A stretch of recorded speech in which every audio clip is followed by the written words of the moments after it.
I saw a comment recently under a video where this woman made a joke. I thought it was funny. She said something like, maybe men with domestic violence charges should be drafted since they like fighting so much. And of course, someone, a man obviously, responded with, well, that would be interesting because the CDC says that heterosexual couples under 30, women are the main perpetrators of domestic violence. Ha, right? Some gotcha moment. But actually, no, that's not what the CDC says. And the claim keeps getting repeated. Like, I see this claim in so many comment sections, and it gets repeated by men who want to sound like they have the data. It gets repeated by people who want to take this one little narrow piece of information, rip it out of context, and then use it to make a much bigger claim. Now, the bigger claim, of course, is that women are the real domestic abusers, right? Domestic violence is basically equal. Feminists ignore male victims, or women hit men more, but nobody's talking about that, right? Especially when they want to deny that the patriarchy exists. They use anything they can get their grubby little hands on and use it to support things that aren't even true.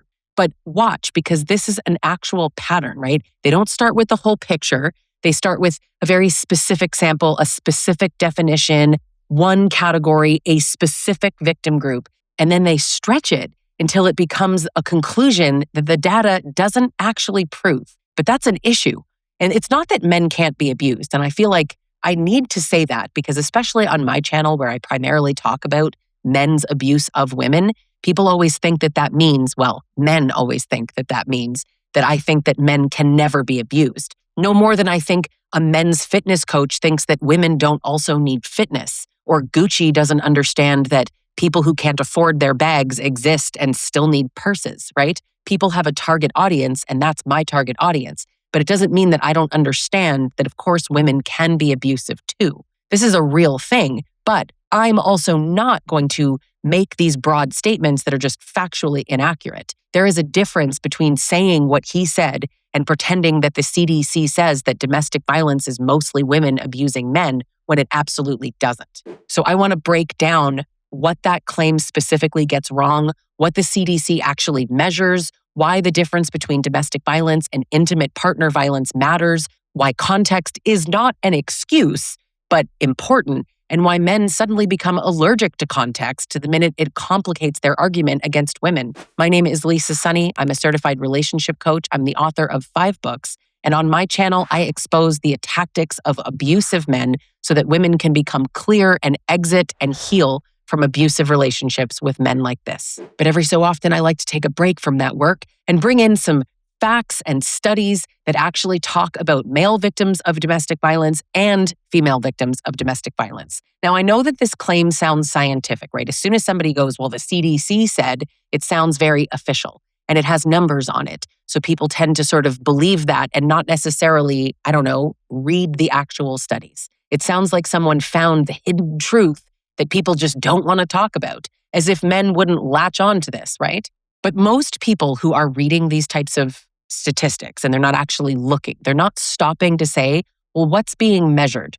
What's the population? Now, any video that I've made where I talk about a sample size or a study that proves something about men, it's immediately like, that study is stupid, nobody cares, the university of what, who cares, Harvard means nothing, nobody believes this isn't true, this is biased against men. But when it says something about women, suddenly, no, this is exactly correct, this is exactly what it says about women, but they haven't even read it.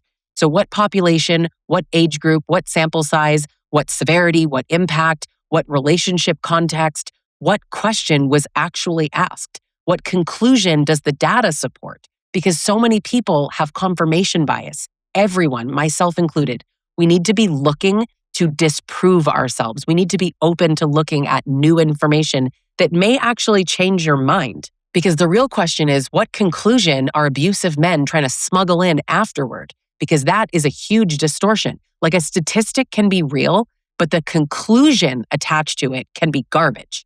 Now, let's actually look at this because the CDC is measuring IPV. So that is a very specific term. IPV stands for intimate partner violence, and it includes a range of behaviors. So like anything from contact sexual violence, physical violence, stalking, psychological aggression, coercive control, entrapment, impact, fear, injury, medical care, missing work or school, needing legal services, needing housing, needing victim services, like so many things. So when someone says domestic violence, you have to ask what they mean. Is it one physical act? Is it a police report, criminal charges, a survey item, coercive control, injury, stalking? Like you need to ask questions because those are not all part of the same conversation. And a lot of people want to act like they are.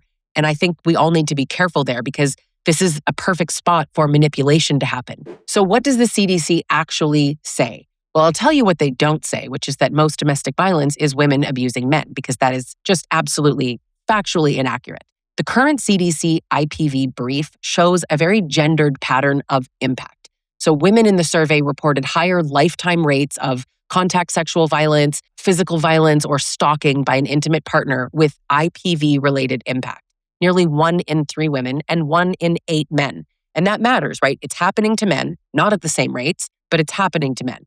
Women also reported higher rates of severe physical violence. And again, language matters. So the CDC defines severe physical violence as things like being hit with something like a hard object or a fist, being kicked, hair pulling, being slammed against something, being choked or suffocated, being beaten, being burned on purpose, having a knife or used against them. This is not a minor thing, severe violence, not like she threw a pillow or she slapped his chest, which let me get to that point. I'm not minimizing that, but we're talking about severe physical violence. So when men pull this little narrow stat and they pretend that the CDC says that women are the main abusers, they're not telling the whole story. And I firmly believe that they're not telling the whole story on purpose. They're selecting the part that helps the argument that they already want to make.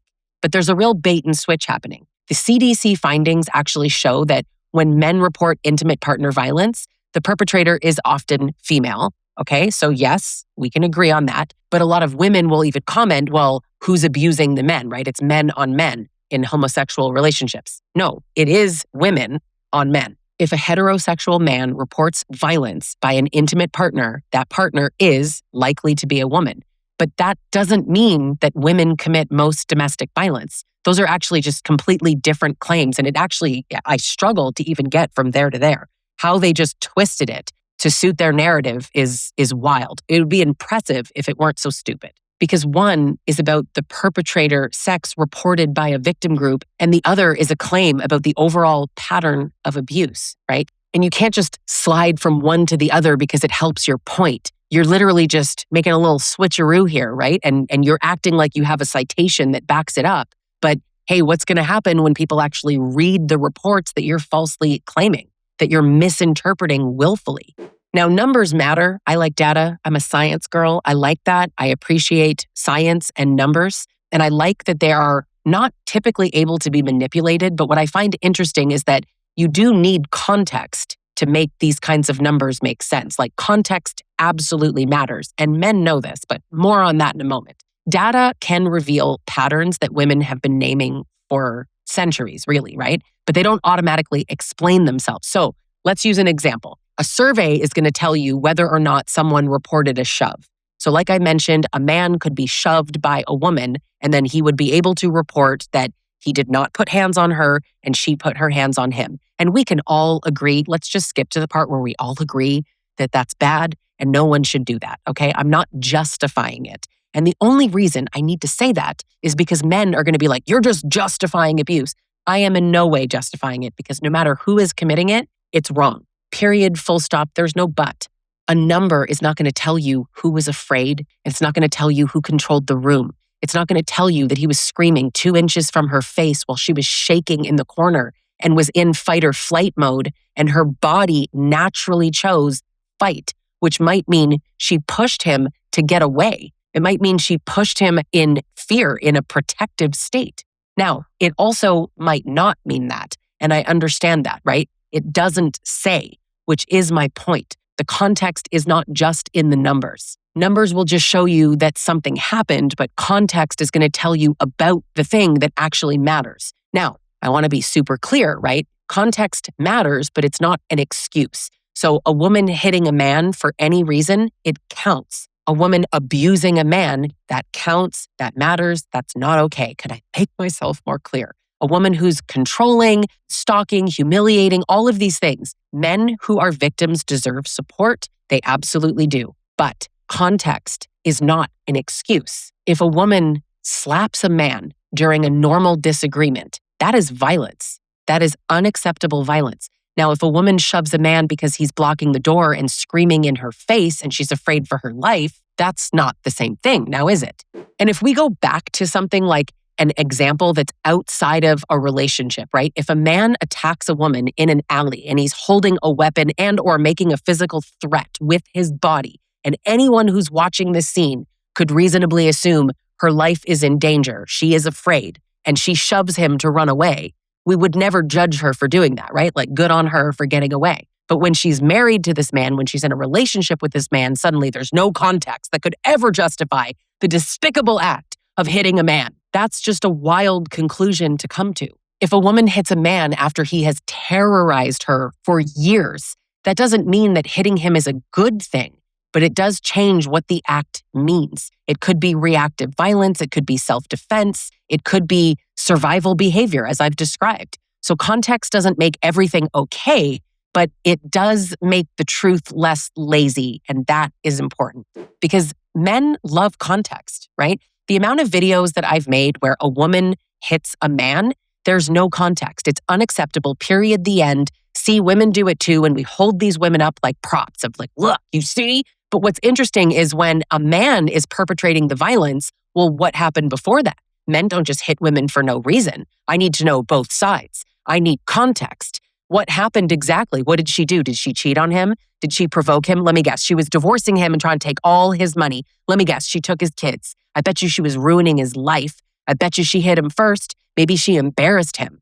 All the things that are just totally acceptable, all the context that men want so badly when the man is the perpetrator of abuse. When a man hurts a woman, people go hunting for context. But when a woman hits a man, what context? Absolutely not. No context is acceptable. The only thing that matters is the act itself. It doesn't matter what happened before that or what he did. Absolutely not. You see, women are violent too. They're the real abusers.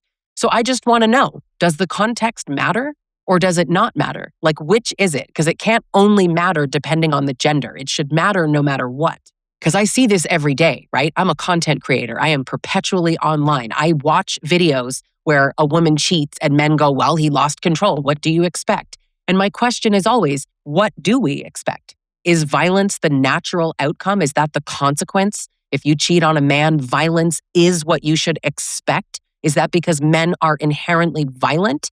Because it's interesting because when the man is the one cheating, should the woman then be given her free pass to be violent towards him? Does that make it okay? Or is that ridiculous of me to say? Because I definitely think it's ridiculous. Now, one of the most important pieces here is that fear matters. Like, who's afraid? Who's monitoring the other person? Who changes their behavior to avoid punishment? The thing is that I would never make the claim that men are never afraid of women. But the truth is, we're talking about physical fear. Men are less likely, significantly less likely to be physically afraid for their lives in an abusive relationship. And I don't want to hear about somebody's cousin's brother's uncle who was afraid because these anecdotal things don't matter. What matters is, broadly speaking, the majority of men are not physically afraid of their female partners when the female partner is the perpetrator of abuse. And the same is not true in the reverse. You need to be looking at who stopped seeing their friends, who completely lost their autonomy, who's financially dependent, who feels like they can't leave, who feels completely stuck, who is scared to speak or tell the truth, who's worried the other person is going to hurt them, ruin their lives, stalk them, take the children, or kill them.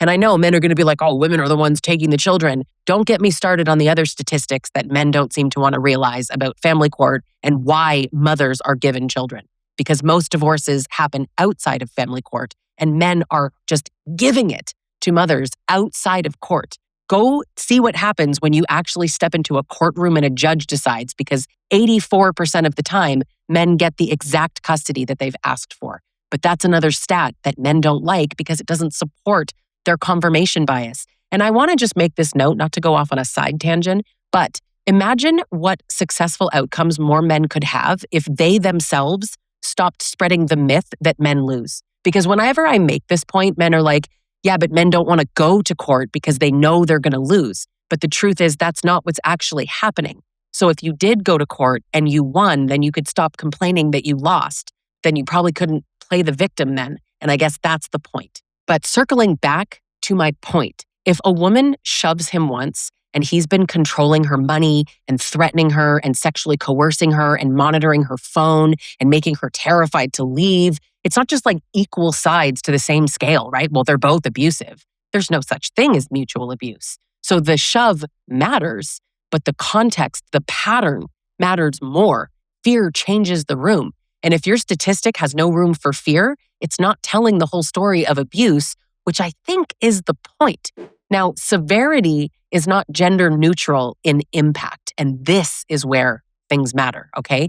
In the CDC's 2023-2024 IPV brief, which is what people are always referring to, women reported higher rates than men in severe physical violence by an intimate partner. They also reported higher rates of IPV-related impact, things like being fearful, being cornered, worried about her safety, PTSD symptoms, medical care, police reports like missed work, school, housing, victim advocate services. The list goes on, right? Legal services, all of it. And that is the difference between counting the act and measuring the harm. And the gendered pattern is really clear. Men can be harmed and they can be victims, and women can be abusive. I know a lot of men love to hear me say that because it's so rare. But women are disproportionately impacted by the forms of intimate partner violence that involve fear and stalking and sexual violence and life disruption all around. That's why the phrase gender-based violence exists, because it is a gendered issue. This idea that abuse has no gender, which I used to say when I first started talking about this, I was like, abuse has no gender. But the more you actually look at the statistics, I came around to be like, actually, it very much has a gender. It very much has a gender. Because globally, violence against women isn't some random private issue. It's a recognized pattern. It's a public health issue. It is a globally recognized epidemic. This isn't something that a little group of feminists in the US came up with. This is a social issue and a power issue. And people don't get to just erase that because they're waving around a statistic that they've willfully misunderstood. And men do this with so many statistics, right? Like I could go on. I'll give you one that just irks me almost every single time, which is the lesbian IPV claim is an example that they often bring up. Lesbians have the highest rates of domestic violence. See? And it's just the same as the other claim, but you're just using different words. The whole argument's over, right? You see? I mean, do you see? Are you actually looking? Because the claim is much less useful to the point they are trying to make when you read it. And that is tricky for some men. So again, we're going to go back to the definition of IPV is a range of behaviors. It's not just women beating women. So when the lesbians reported IPV, it included everything on the list that I read earlier. So it's not just physical violence or sexual violence or even stalking. It is any relationship impact, including conflict, words being exchanged, a verbal argument. That's what it includes. And I think one of the most, I almost want to say funny parts, is that they don't seem to realize that 1/3 of the lesbians that reported IPV were abused by a man prior to them coming out as a lesbian. It was only about 2/3 that reported female perpetrators. So it was men in 1/3 of the times. So it's really not making the claim that they think. So when some man says lesbian relationships prove that women are more violent, they're flattening the data. They're just going off of a number. And we're using IPV to mean violence, to mean severe physical harm, that women are violent, when that's not actually what's happening in the context that men are using it. Because the term violence can apply to many things. You can be violent with your words, violent with your actions, and violent with your fists. You can do all of these things, but they're not taking into account the context of that study. They are just stupidly taking numbers and then shoving it at people. And I see a lot of videos actually that break that down. And I love all the women in the comments going, oh my God, I didn't realize that a lot of the perpetrators were men, or that a lot of the violence was actually conflict, not actual physical violence. But that's what these men want to do, right? They want to take a complex victimization pattern and they want to turn it into a weapon against women, right? It's just a misogynistic conclusion and a lazy conclusion. And another one is actually the single mother prison stat. You're taking the same stupid leap. Most men in prison were raised by single mothers, right? Or 70% of criminals were raised by single mothers. You see, single mothers suck. Children do better with their fathers. All of this nonsense. And again, let's just throw the context all out the window. No, let's bring the context right back. Because a lot of these viral numbers and statistics that these clowns throw around are just not real. They're not rooted in reality. They're unsupported, they're distorted, or they're just reframed on purpose. But if you had a real statistic showing that many people incarcerated came from single parent homes and the single parent was a mother, you still can't automatically come to the conclusion that single mothers create criminals, right? Because I could easily just say, well, obviously the conclusion is that absent father homes create criminals. It's actually men's absence that creates it, right? So if men would stop abandoning their children, then we wouldn't have any criminals. You see, it's men's fault. You can't do that either. You could just as easily ask that, but let's ask some better questions. Let's ask, was there poverty? Let's ask that. Was there violence? Is there parental incarceration? Why is dad gone? Was there housing instability? Was there community violence? Was there any racism in policing and sentencing? We're not going to ask those questions. Why? Because it would give you context. Because they frame it as if women just left the fathers, or the women are so awful that the men left them, but it's single mothers. That's the problem. But why was she single? Was it because the man abandoned her, abused her, and she had to get away because he died, because he disappeared, because he was incarcerated? The number itself is not going to tell you the cause. But men who want to blame women pick the conclusion that blames women. It's confirmation bias. It's lazy. It's stupid. They act like the statistic did the work. Their misogyny did the work. But this is what bad faith data looks like. That's what it is. It has a pattern. Find a statistic, remove the definition, ignore the population, skip the limitations, drop the context, and bam. See, it's women. I knew it. It's you guys that are doing this. It's feminists. But you're turning a victim group into a weapon, which again is the friggin' point. They use this to say women are lying, men are the real victims. And it's so funny, right? Because they're always saying like women play the victim Olympics. Men have the gold medal. Men have multiple gold medals in playing the victim.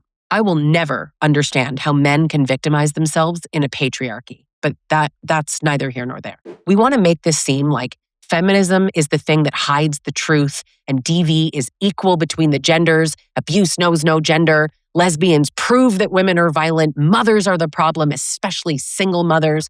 But none of this is research, right? I was reading an article. You didn't read an article. You watched a video with a headline and you listened to two idiots with microphones give you context to help you understand something that they don't understand. It is crazy making. And the thing that is not lost on me, because I am a domestic violence expert, men can be victims without erasing women. Men seem to have this need, not all men, of course, but too many men seem to have this need to make men the victim so that women can't be the victims. Unfortunately, there is room for all of us to be victimized, okay? The goal here is nobody gets victimized of any gender. And men's abuse of women is a men's problem. But men are sexually assaulted, stalked, coerced. They're shamed into silence. They face disbelief and they need services. But when men say men are disbelieved, everybody believes women. I mean, are you kidding me? Women are not believed. Women are used all the time. Women are never the perfect victims. I'll give you a perfect example. Cassie is a perfect example. She was abused by Diddy. She said it. Nobody believed her, right? He denied it and everybody was, yeah, Diddy. And then the video comes out of him beating the crap out of her. Oh, look, she was telling the truth. Nobody believed her until there was a video. And even then, we excused it because what's the context? What happened right before that, right? She liked it. She stayed with him and all the things that happened to her. When men are victimized, we should have space for that. And when women are victimized, we need to have space for that. And perhaps from a place of equity, we need to have more space for women, given there are so many more victims of abuse that are women. I don't know why men want this to be equal so badly. Why do you want to be abused at the same rates? The rates are alarming. You don't want to be abused at the same rates. I understand that male victims of abuse need language and they need support that doesn't mock them for being hurt. I get that and I mean that. Women also need that. When men say these things, when they make these disgusting, vile claims in comment sections, you're not making space for women or men that have been abused. We're making light of abuse as a general thing, and it's disgusting. We have got to stop. You can't only bring up male victims when women are talking about male violence. But what about you don't make content? I make content on this, right? So I get told that constantly. Why don't you make more content on when women do it? Why don't you? I haven't personally experienced that. I'm allowed to have a niche. I'm allowed to have a target audience the same way that Gucci targets wealthy people and men's rights activists focus on male victims. Why can I not be a female activist when men can be activists? It doesn't make any sense, right? Like, you're not making sense. I just want to be super clear. And I hope that there's even one man that watches this video all the way through and goes, I never saw things this way. Wow. But I probably shouldn't hold my breath. But we don't have to pretend that caring about men means that we have to lie about gendered violence against women. An actual victim-centered approach can hold more than one truth. So men can be abused and women can be abusive, and I get that, but I'm still not going to pretend that it's even remotely equal, that the harm is the same. It's not the same in quality or quantity. It is astronomically not the same. The CDC does not say that women are the real domestic abusers. It does not say that domestic violence is women abusing men. That is a complete misrepresentation, and it usually depends on flattening intimate partner violence to just who hit who and removing all context, the exact same context that men are so desperate that everyone has if a man is the perpetrator. So context isn't an excuse, but it's how we actually see the truth.